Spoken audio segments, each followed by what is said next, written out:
Germophobia is a two-dimensional top-down simulation game where the player is tasked with containing and cleansing a virus from the workplace.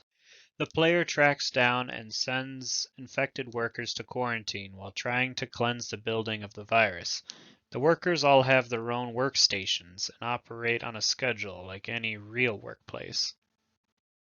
They balance working and socializing while on the clock, and then go to common areas during breaks. NPCs will often decide to forego wearing PPE, increasing the spread of the virus, especially in common areas. In practice, this should feel like a cross between Viscera cleaning detail and some of the AI elements of RimWorld. The core gameplay loop as you traverse the level will include tracking and cleaning the trail left behind from infected workers, and interacting with any workers you come across as you hunt for the infected.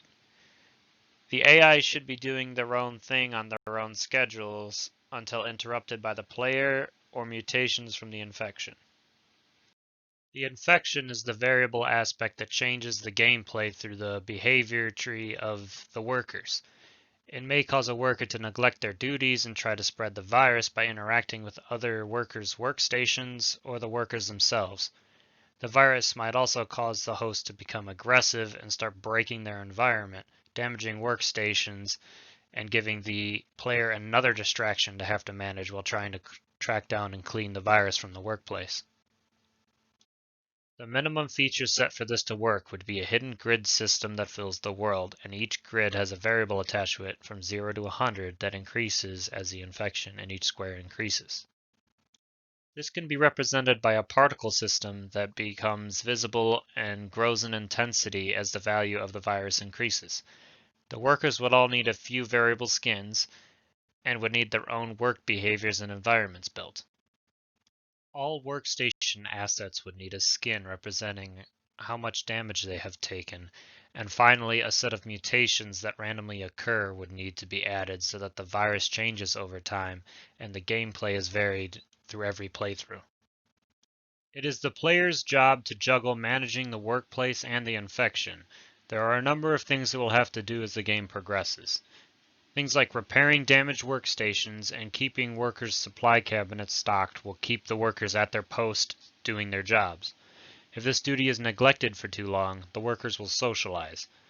As the player goes around cleaning the environment, he will have to keep the right tool on hand and keep it in working condition. If a tool is worn out or empty, the player must seek out a locker to replenish their inventory. The player will use whatever tool they have at their disposal, in this case a portable disinfector, to clean the areas as he travels.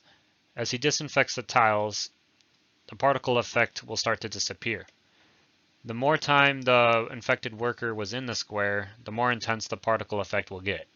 The infected worker here has exposed another worker to the virus as they interact at the printer station. And that leads to the question of risks for this idea. Honestly, I believe the greatest risk in this concept is how to make it as fun and chaotic as it was when I came up with the idea. I played a lot of Prison Architect and RimWorld and drew inspiration from the feeling I got while playing those games.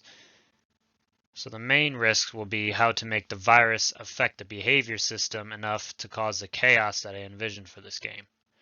Another risk is how well the team will be able to program the AI behavior, as I do not know the skill set of the team we will be working with yet, but I do believe this is a workable idea.